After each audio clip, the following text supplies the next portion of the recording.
Morning, good evening, and good day to you all. Welcome to another episode of Success Secrets Exposed, where we have intimate conversations with today's thought leaders, change makers, and disruptors to bring you tools, strategies, and very insightful perspectives on both personal and business growth, to reveal the humanness of both success and challenge. My name's Sally A. Curtis from Monetize Your Content. We're a done-for-you agency that works with brilliant individuals to help them monetize their content. We're best known for turning books into 2 years' worth of dynamic social media posts to help you save time, maximize your assets, and become the obvious expert, sought after and sold out with a lasting legacy. Now, I've got a really exciting topic for you today. We're going to be talking about a personal journey through the trauma of narcissism. And I have a very, very special guest for you today as well. So let me just share a little bit about Madison Frederick with you. She's a #1 international best-selling author.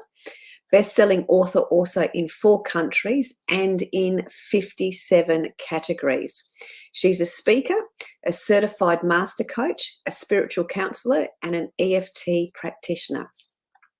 As a trauma survivor, she recognises the vital need to release past negative beliefs, emotions, and fears, so we can all live an extraordinary life of freedom instead of stress, anxiety, doubt, and self-sabotage. And she has adapted her personal lessons that she's learnt through her own life so she can help now others transform their lives. Now, she believes in giving back to her community and has served in local organisations for decades. She's served on the board of the Divorce Cafe, is a member of SHEROES United, which is a non-profit organisation that helps women overcome trauma. And her particular forte is working with incarcerated women who are improving their lives and now choose to leave as victors and leaders instead of victims. So please help me welcome to the show, Madison Frederick. Thank you so much, Sally, for that interview. I don't even know if you're talking about me, but yeah, absolutely. It's been so exciting watching your journey, especially of releasing a book and having such great success so fast with your book, because I know it hit international best-selling in a few short hours, and you've got all those 57 countries. So obviously it's a topic that's of need and is a topic of curiosity for lots of people, which is exciting. Yes. Yeah. So tell us a little bit of your backstory as a bit of a prelude to the book. Well, my dad was a narcissist, and I wasn't aware of that girl all the time I was growing up. I knew he was controlling and has there never could be right or wrong and those kinds of things. But it wasn't until after I received an email from my son about 15 years ago accusing me of being a narcissist that I really started doing a deep dive into the subject, and I learned so much, not only about myself, but about narcissism in itself. And it was at that time that I realized my dad was a narcissist. So I'd already started writing the book, and that was kind of a come lately kind of realization, but it really gave me the opportunity to tie the threads all together and have it be a culmination of a lot of healing for myself that even was intensified after that email was sent to me. And I'm forever grateful for that email. Yeah, I can imagine at the time it sort of was a bit, I'm going to say disturbing, or it really would have touched you in a very deep and profound way. Absolutely. Yeah. Absolutely. Rug was pulled out from underneath me emotionally. So yeah. Yeah, yeah. So that's where when you talk about, the need to understand your own emotions and forgive and all those sorts of things, was that where did the journey start for you as it related from there? Once you've done the deep dive into the understanding what narcissism is, and that could be something to explain to the audience as well. Well, I think, excuse me. We just caught that off each other, didn't we? Because I just started to cough too. I'm sorry. My journey actually started in the rooms of Al-Anon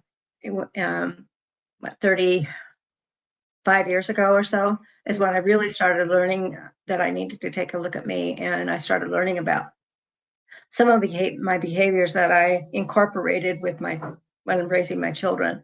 Now, I didn't understand any of that at the time and how it really all ties in with the narcissism, because all of those behaviors, um, for heaven's sakes, the codependency, the enabling, all of those things that I learned um, as a defense mechanism, which is what we do when we're in a relationship that is narcissistic or very controlling. Mm, I don't profess that everybody that is controlling isn't necessarily a narcissist.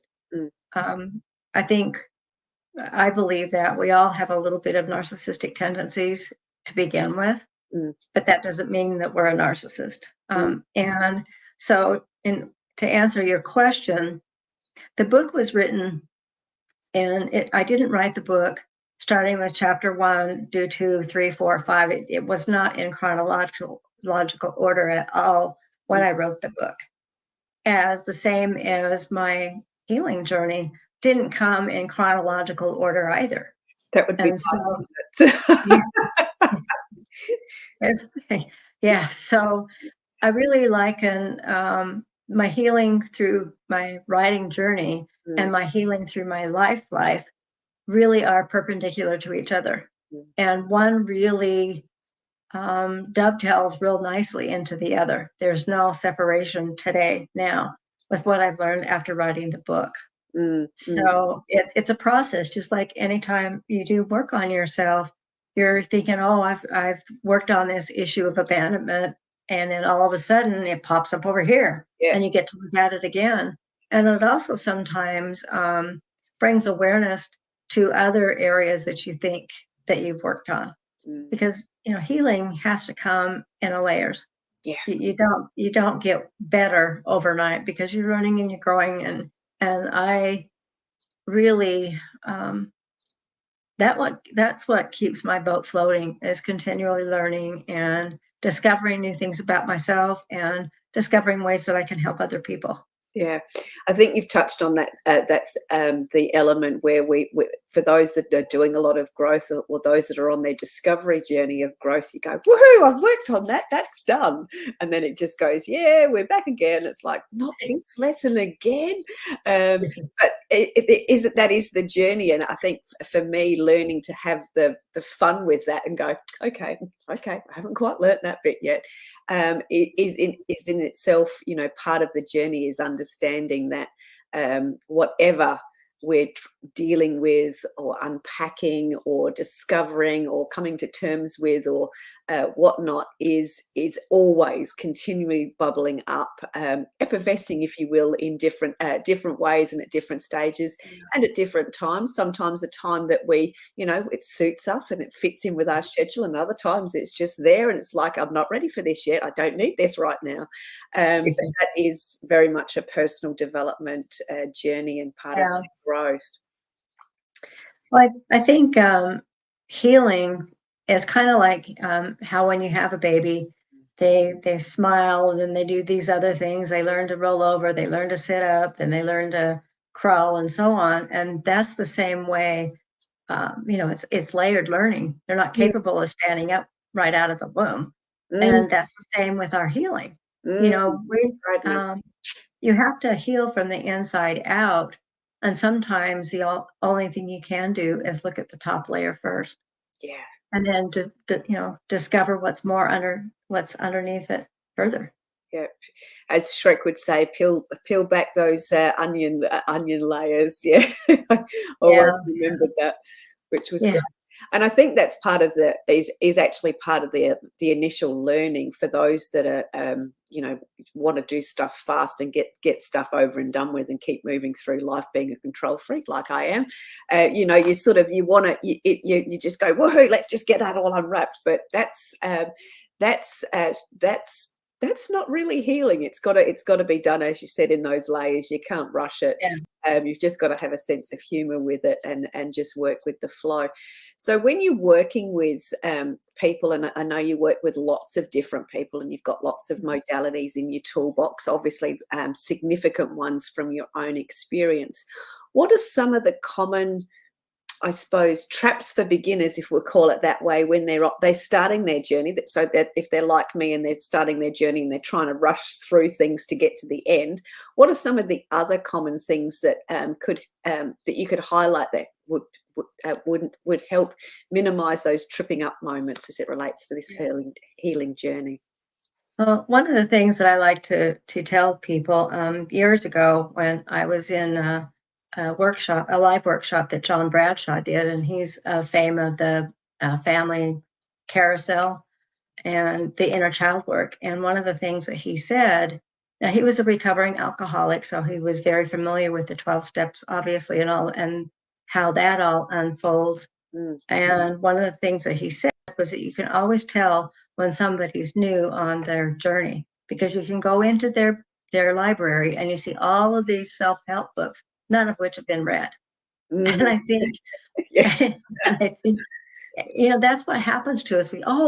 That's really, I need to learn that. I need to learn this. And we get a little bit overwhelmed. Mm, And then when we actually start doing the work, yes. then, and you can start looking at those things and seeing where it really fits for you. When I first started going to Al-Anon, my first husband was a practicing alcoholic. He's passed now, but he was an alcoholic, had blackouts. And after we got divorced and someone suggested that I go to Al-Anon, I'm thinking, why do I have to do that? I'm not the drinker. It's not my stuff, it's his, right? Yeah. Well, I get in there, and the very first meeting I went to, there was a gentleman up there sharing his story, which often is the format of an AA meeting, an open AA meeting. And he started telling a story, and I'm thinking, what? I'm identifying with everything that this guy's talking about, and I know I'm not an alcoholic. So what the heck? Mm, So continuing in more meetings, I realized that I had to take responsibility for myself and that I did have a piece in that. And mm, I think that's true with any of the behaviors or any of the expectations we have mm, for relationships, all of those things. eh, we have a stake in that, yeah. and we're influenced by the outside world, by things that we've been taught, things that we've been told, either by other people or by ourselves. The Yes. limiting beliefs, I'm not good enough, I'm not this, that, or the other enough. Mm, And, the world that influences us all with all of those things. mm, You're influenced with your perspective by what you've gone through, mm. same as I have. And this conversation that we're having right now is influenced by stuff out here. Yeah. Yeah. Yeah. So, Very much so. and so I think, having said all of that, I think the important thing to remember is that you don't get into the state of mind that you're in right now overnight.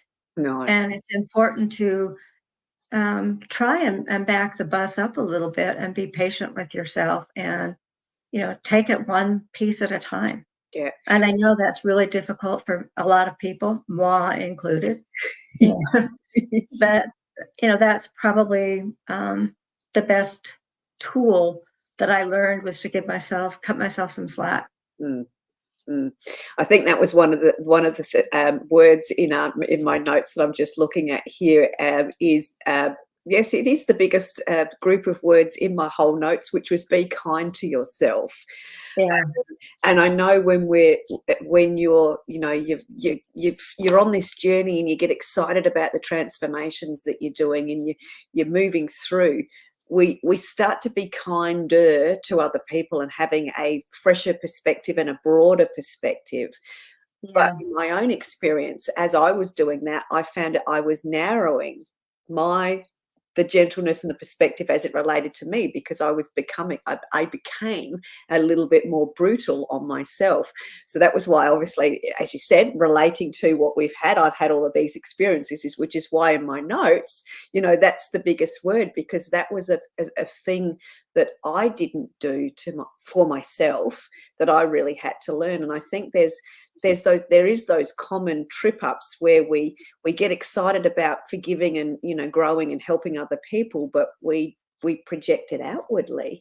Is that something that you see as commonalities with that but not being kind to yourself, and then that sort of increases that self-sabotage scenario? So there's a little bit of a sort of a swing and a roundabout where that keeps cropping up. It is. And, sometimes I work with people that come to me wanting to work on a specific issue. And most of the time I'll do a session of EFT tapping, which is emotional freedom technique.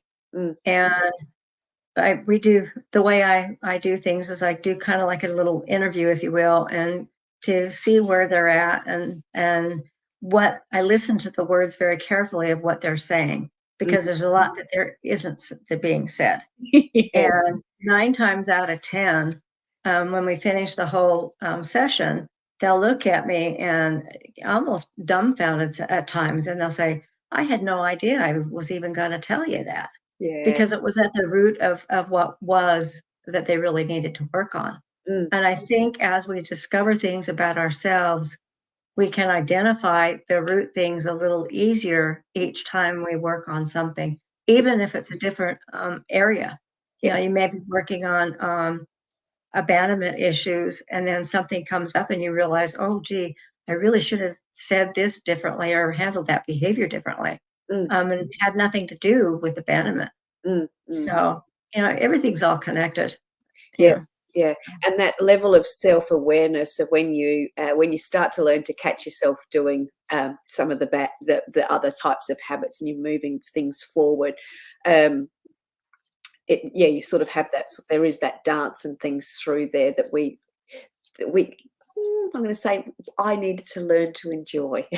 We'll just put it like that. Sorry, go ahead. You just had a thought. I was just going to say, I think it's important to try and see the humor in things. And to laugh at myself, it was important. I look at my weight loss journey and some of the things that I did, it's like, holy cow. I had gone to Weight Watchers and become a lifetime member. And at the time, you needed to lose 10 pounds in order to get back on Weight Watchers. Well, I was like 3.5 pounds over my goal. And so what did I do? Total sense to me at the time is I ate a whole bunch of peanut butter and jelly sandwiches and milkshakes and all that kind of stuff, so I could put the 10 pounds over, so I could go back to Weight Watchers. But the truth of the matter is, it wasn't so much about the Weight Watchers as it was the camaraderie that I was seeking. Yeah. And the acceptance within another group. Yeah. That's what I really wanted. So, but I look back on it now and I just have to laugh at myself. But isn't that interesting? I could see, I have that story that you shared. I can I've gone, oh yeah, I've done similar things to that, because as you said, you're sort of looking for that group, that camaraderie, or that acceptance, isn't it? Yeah. Well, I think as trauma survivors, that's the bottom line. We want to be accepted and loved. And, we did all of it. We got involved with people, sometimes by choice, and then it didn't work out so good, and you realize what kind of a situation you're in. And sometimes, you're in relationships with a narcissist that you're related to, and you can't unbecome a niece. You're stuck with it. Yeah. But the best thing to do is to be able to learn how to navigate those waters. Yeah. And is there as we're sort of shining the light on there, is there steps or processes or tips that you can help with that navigation? Can you walk us through some of that? I can only share what happened with me, and that is that after I received the email accusation, I wanted to do a deep dive and look into narcissism. And I actually asked a therapist, am I a narcissist? And she looked at me and kind of chuckled a little bit. And she said, Madison, if you were a narcissist, you wouldn't be asking me that. So And yeah, that was good information. However, it left me kind of thinking, well, okay, so now what? I'm still estranged from my son. So what did I do? So I had to take a deep dive and look at my behaviors Mm, that pointed to him that I am a narcissist. mm, And probably the biggest lesson takeaway that I've learned out of anything that I've learned in later years as I wrote my book is how I used to justify every single solitary thing I did or said. I mm, couldn't back down. I couldn't say I was wrong. It just wasn't in my DNA, mm, so to speak. My dad could never say he was wrong. It mm, was always, you misunderstood, or I didn't mean it that way, or I didn't say that, mm, and so I learned that skill very, very well.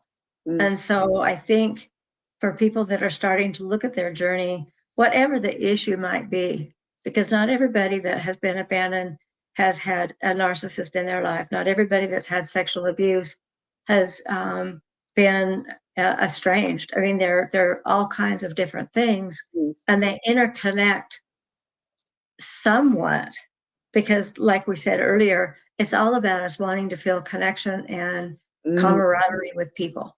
We yeah. all want to be loved. We all want to be accepted. Mm, And whatever road you take to get there, even with the misbehaving and all of those kinds of things, when we can take a look at that, gee, when I said so and so, you know, um, whatever accusation that we're calling them or name we're calling them, even if it's just inside our head, mm, those things all affect ourselves. mm, yeah, yeah, very much so. Yeah, that's such a great. Sorry, I'm catching lots and lots of thoughts there. That whole that justification. Oh, I didn't mean it like that, or I didn't say it like that. I think for all of us, we've all had, we've all probably said or had moments where we've been like that. So I think that's such a great add to what you said earlier, that we've all had elements or periods of being narcissistic in our lives as well. So that was a really great demonstration that we've all got that little brush, that we've all been brushed with that little brush, and then depending on how we continue on with our lives, it's been flicked off to the side or softened or whatever the wording is around there, which has been such a great tip and insight there. So from a forgiveness perspective, so we've talked about the trauma. What's the what do you, from the work that you do, because you do such a large breadth of work with individuals, with groups, and then the incarcerated women, etc. Is there a process of forgiveness, or is there some commonalities that you see people go through when they're going through their forgiveness journey? And again, I would understand that that's different in length and time and all the rest of it as well. Yeah, yeah, Yeah. yeah. There is some commonalities. It's kind of like the 5 stages of grief. Mm, We get angry, we are in denial, we point fingers. All of these behaviors that we do, I think, is typical of the patterns that we go through when we're on our healing journey. mm, And Elizabeth Kubler-Ross was actually, it was her definition of grief that she came up with, the 5 stages of grief, which I do write about it in the book. mm, But I think any behavior that we have, that once we realize it, even if we understand that it's not a great one and that we want to shift all of that, you're still having to let go of part of who you were. mm, You have to grieve that.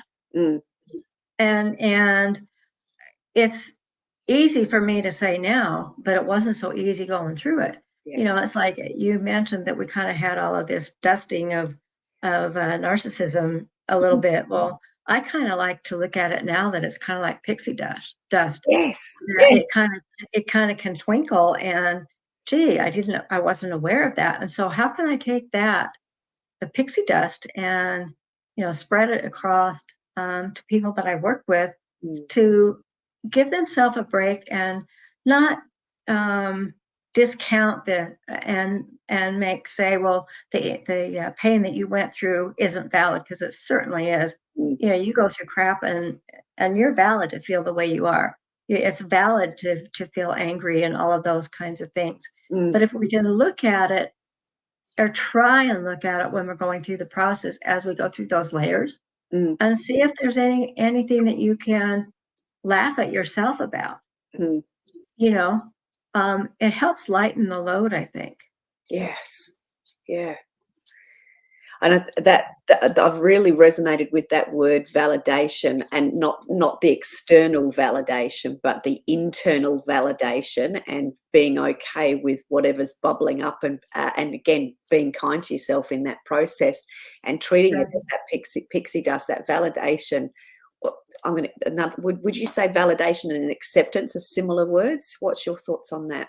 Two words just came. Um, A bit. Hmm. I think validation is a precursor to acceptance Nice. in a lot of ways. Mm, Because when I was going through my stuff, I felt very validated that I did the behaviors that I did. Like when I went to Al-Anon the first time, mm. I felt validated at my anger of why I had to go in the first place. It wasn't my fault, you know. Yes, yes. And Yeah, then came the acceptance as, oh, wow, there's things here that have not been so grand, yeah. and then you get into the woulda, shoulda, couldas. Mm, And I think it's important to try and take a look at those for what they are as well. mm, You know, um, you know, t- uh, yeah, you could have done this, but if you hadn't done whatever this is, it wouldn't bring you to who you are today. yeah. If I hadn't done my first husband's GED courses and all of those things, I wouldn't have the big lesson that I can now see when I started looking at enabling. That Mm, was one of the first things that I looked at. mm, And then I started looking at the other ways that I was enabling other people that maybe were a softer way of enabling. mhm, But there's a fine line between helping and enabling. mm, And so mm, it gave me the opportunity to kind of look and see where I thought that I was helping, when mm, in actuality I was really enabling. So it gave me the opportunity to kind of pull those apart a little bit. mm, mm. And having that insight, and then the opportunity to, I'm going to use one of my words, which is unpack or unravel. Without that insight, you don't have the opportunity to unpack or explore or discover, do you? No, No. no, you don't. You don't. It's like with my birth mom and even with my dad too, it took me a long time to forgive both of them. My birth mom left when I was 3, and she abandoned me. And for years, I just wanted that relationship with a mother so bad and intensely. And it took a process for me to forgive her. Mm, When she came back into my life at age 18, I was grateful that she was there, because it's like, okay, she's here. And so I just stuffed down all of my disappointment and anger at her for leaving me in the first place. yeah, yeah, And I allowed myself to be okay with it, when in reality, I wasn't okay with it yeah, at yeah. all.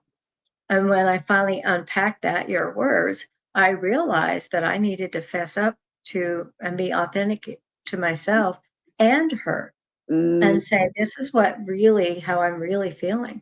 mm, And it's not okay with me. mm, And then the forgiveness came actually after she had passed, and I had done some more work on the abandonment issues.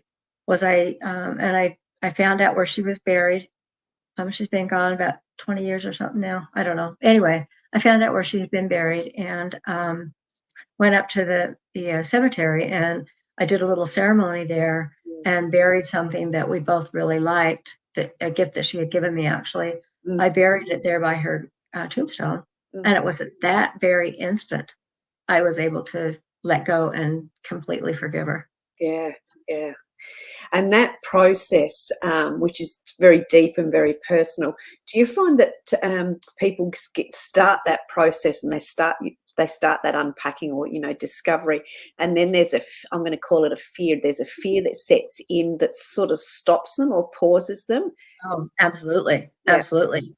Yeah, because when I first started admitting to myself that I was angry, Great way. She was in and out of my life for 5 times. Mm. And on about time number 4, I had been thinking, like, from time 2, I really should tell her, but I was scared because I was afraid she was gonna leave again. Yeah. But as time went on and more things happened, I was finally able to uncork the steam a little bit Oh, nice. and, admit to myself, I really should talk to her, but I'm scared to talk to her. Yeah. So I did the I should, but I'm scared for years Yeah. before I finally got the guts up to take care of me and Yeah. tell her what I felt and Yeah. thought. Yeah. And do you find that that sort of is an area that you work with a lot of people to sort of help move them through that little bit of where they get stuck in that place? They, Mhm. as you sort of said, they desire the change and they want to make that choice, but they hit this pause point where they've just Yeah. thought, yeah. Yeah, fear is a huge thing, fear of rejection, Mm, fear of being an outcast. mm, That's very, very real for, most people, and mm, myself included. mm, I don't like to go to some place and somebody says something cruel to me because then, I take it personal and those kinds of things. But I've got to the point now where I'm knock on wood, most of the time I'm able to pull back from that and say, wait a minute, that's not my stuff. They own that. mm, mm, And, I look and say, well, is there validity in what they're saying? mm, And if there's not, then okay, it's just where they're at. mm, mm, mm. So, Yeah.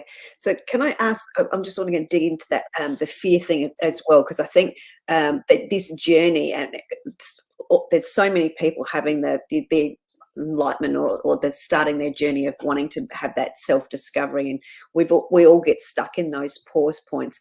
But I imagine the work that you do with the incarcerated women, where they're in, they've been incarcerated, so there's all the stuff and the stories and the validation, if you will, of that they're in that scenario. They would have, we all have fear, but I imagine their tipping point, or that bridge to get from that spot of being victorious on the other side and coming out victorious and as a leader, would be quite deep work for a lot of them. And is there anything you could share with us, and as part of the work that you do with them, as examples? well, well, I think one thing that's important is I don't know how familiar the listeners are to what it's like to actually be incarcerated. Um, they have their own little families, they have cliques. Mm, Um, they're in their group, so to speak. There's a father, a mother, a cousin, and it's their way of belonging to something. something, yeah. And even though they all have obviously the commonality that they're convicted felons and they're there, Mm, but if they come to our class, they're wanting to do something different. yeah, nice. And if they've got the support with the other inmates that are there in the same class, Mm, it gives them a little bit of safety net, so to speak. mm, And so I think when we're going through and with the fear stuff comes up, I think if we've built in, or it's important to find people, groups, support groups, or different types of groups that you can feel a camaraderie with them, yeah. so that you don't feel like you're alone. Yes. The Yeah. stories may be different, but if you have somebody that is in your corner, Mm, then it's a lot easier. yeah. And I like to be that corner for people that I'm working with, Mm, because everybody has the right and deserve mm, to work through their stuff. yeah. There's nobody that has done anything that I would say, it's not okay for you to be okay. Yeah. Yeah. You know, Yeah. we're a world of hurting people. Yeah. And I think you've absolutely touched on, uh, what feels and resonates with me, is that as long as somebody's on their journey, they've chosen the journey, as you said, with the women that you work with, and they've got that support and feel safe, versus when we're going through stuff. Well, it's not when I've gone through stuff and I've gone, I'm just going to go and hide in my corner and just be Yeah. isolated because that feels good to me. That's called escapism. Just we'll just acknowledge that. But when when you choose to do that, when you choose to do it in isolation or on your own, it's at, yes, you might need periods when there's quietness and to do some work, deeper work with yourself. But as you said, having the people to share that story with, or what you're going through, and that support and that safety, Yeah, is in itself the key to unlocking the progression, really, isn't it? it is. It Yeah. is. And some people, you see television and movies where the guy or the girl is very hard and they don't want to cooperate with anybody and they're just rebellious and all of that kind of stuff. But deep down underneath all of their blood runs just the same as anybody else's. They put their pants on the same way anybody else does. And there is that commonality. Yeah. Sometimes it just takes someone to give them a break and to give them the opportunity to voice who they are. Yeah. And that probably comes in pieces and stages. When Mm, I work with people, um, it takes several sessions mm, before that they can get to where they feel like that they can move on past that whatever it is. mm, mm. So And I'm going to pick up on a couple of things and then just circle back. I think as you've expressed that with the people's pieces and stages is different. To me, I'm going to use the word sounds messy. When I've worked on it, it's been messy. And when you started to talk about your journey with your book, that you didn't do chapter 1, chapter 2, you didn't do it chronologically, it sounds as though that process of book writing was in itself messy, because not messy, but it was messy. yeah, It got structure to it. So I think that is also something very valid to acknowledge, is that it is okay for this process, whatever process you're going through, for it to be messy, because there's progress in messy versus perfection when you get absolutely. stuck. Yeah, Yeah. yeah, absolutely. And the messiness, you sweep a little of it away at a time. Yeah. Oh, You know, great. and Yes. the end product of the book, I'm very, very proud of. Mm, It is a little bit out of chronological order just because of the each chapter is pretty much a standalone yeah. topic. Yes. There are a couple of them that kind of go hand in hand, but most of them are standalone. Yeah. But the order in which I learned all of that stuff led me to look at other areas, and then I could write about that, and, just kind of dovetail. A lot of people edit a couple, 2, 3 times. Yeah, I probably edited myself before I even gave it to the editor a good 100 times at least, Yeah. before I even got to the editing process. So that, But that's the growth. yeah, I was just going to say, so that was the growth, and obviously the journey and the awakening that you had through the process of writing your book and bringing it all together and giving it life, that it can help give life and create change for other people. Is there anything you want to share about that journey of the book writing and the awakenings that you've had? Oh God, this is Where you- only just a few more minutes.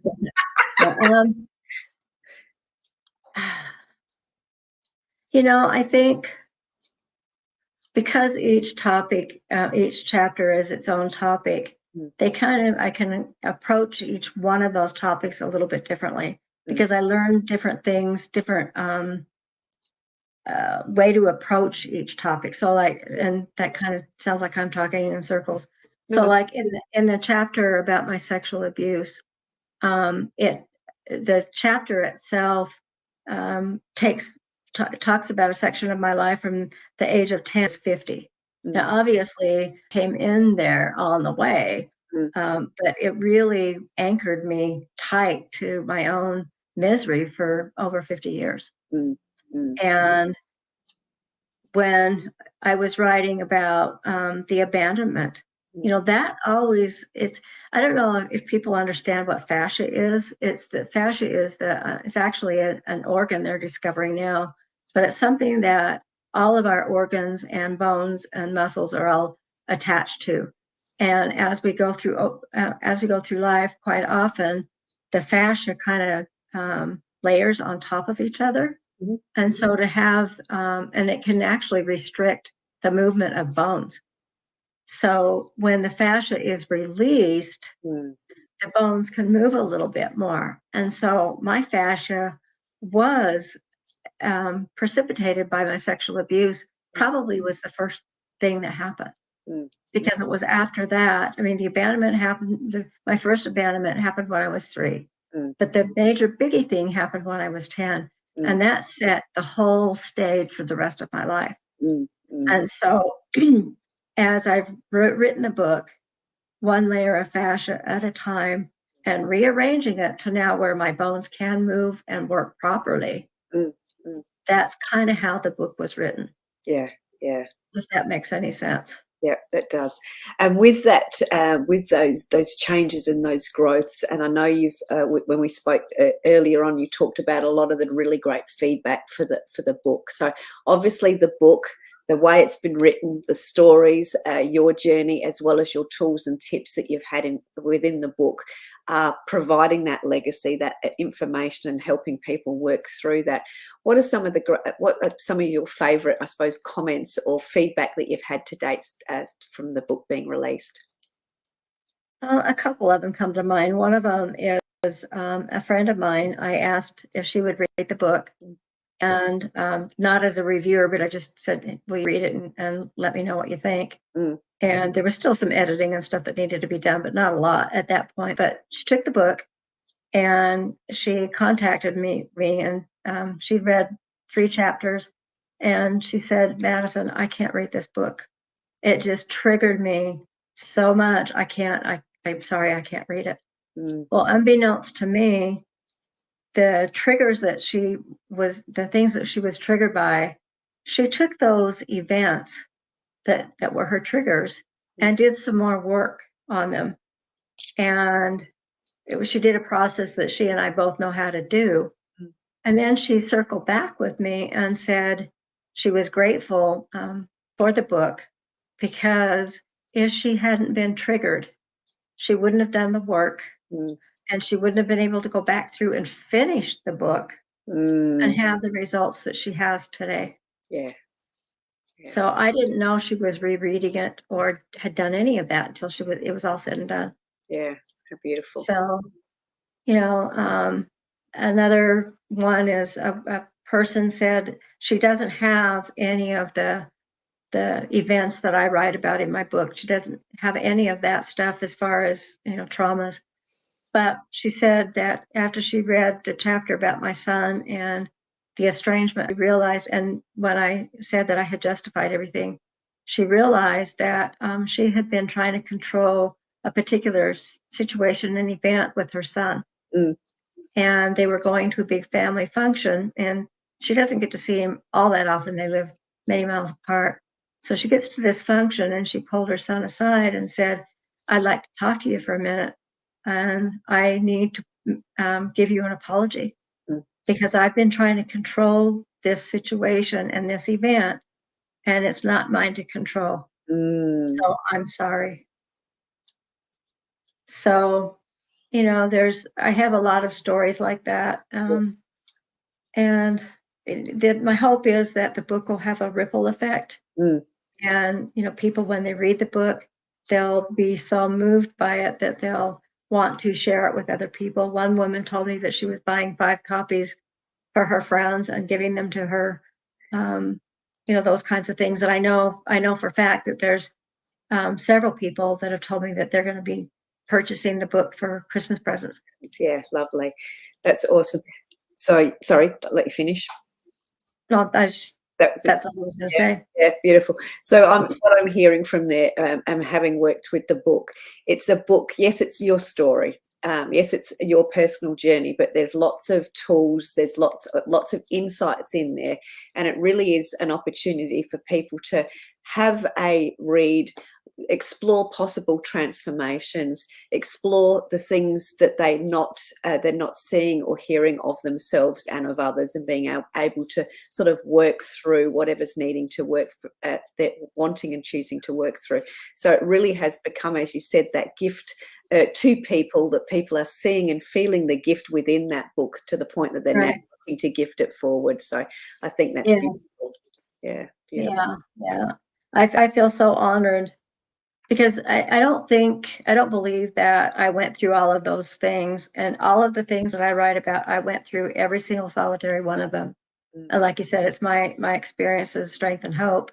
And mm, after each chapter, there are tools and suggestions of things that you can do for mm, that particular issue. yeah. But I think I was led to go through all of these things by what I like to call my higher power, Mm, not so I could be in pain and suffer. That was not the objective. The objective was to go through all of these things so I could then write about them and then share those with other people, yeah. so they don't have to go as many years as I had to go through Mm, mm, to get through to the other side. yeah. Beautiful. Yeah, it's definitely become, from the way it was picked up when it was first launched to the stories that you've been sharing with us, it's really become that gift for everybody at any time. So, yeah, well done on writing the book for everybody, and the success that it's had so far, which is very, very exciting. Can you share with us a little bit the best way for the audience to get in contact with you? At the moment, we do have your website going across the ticker. What would you like, how would you like to invite people to connect with you best, Madison? The best thing to do would be to log on to my website, and there are several places where you can uh, subscribe to my email, or Use, subscribe to my email, subscribe to the website, and you can even schedule a call. And I do a free 30-minute discovery call to mm, see if there's something that I can help you with. I will be offering individual and group coachings. yeah, I'm finishing up a course right now that I'm putting together.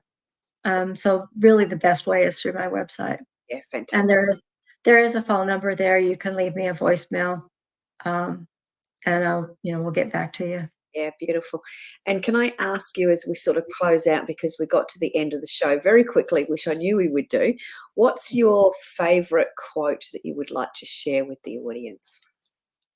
It's actually in the first part of my book, Mm, and it says, "The beacon of a lighthouse guides sailors safety to shore.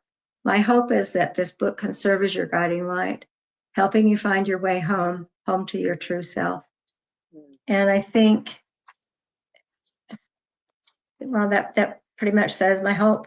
You mm, know, I hope people will look at this book and understand that it isn't necessarily an easy read, mm, but if you're triggered by these things, but I do invite you to read through it and then possibly reread through it, because like I said earlier, we heal in layers mm, and we learn things in layers. So um, and the teacher shows up when the student's ready.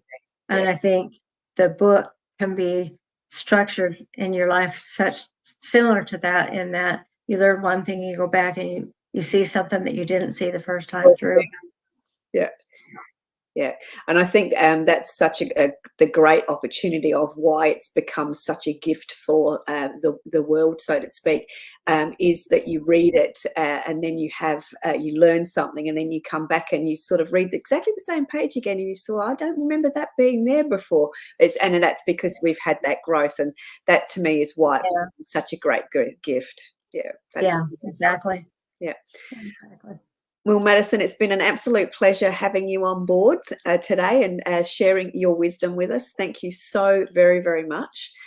I wish you all of the continued success with the book. And for those people that want to find out more about the book, you can obviously jump onto Madison's website, which is madisonfrederick.com. You'll be able to find the book there. Madison's blogs are very insightful and will certainly help you lead you on a journey. And of course, you can reach out to Madison at any time for any type of support that you're looking for. Again, Madison, thank you very, very much for sharing so much with us today. It's been an absolute I did want to mention that right now it's available, ebook, softcover, hardcover. I'm real excited that the Audible should be released within a few weeks. So I'm real excited about that. Yeah, brilliant. Yeah, you will see that across your social media posts for sure. So that's Oh yeah. Oh yeah. Yeah. Again, thank you very, very much, Madison. It's been an absolute pleasure. You've got the details. We'll have the details of Madison's websites up on our social media, and the places that you can watch and re-watch and share this episode. So thank you again, Madison, and we will look forward to seeing you again next time on another episode of Success Secrets Exposed. Till then, see you later. Bye. Thank you. Thank you.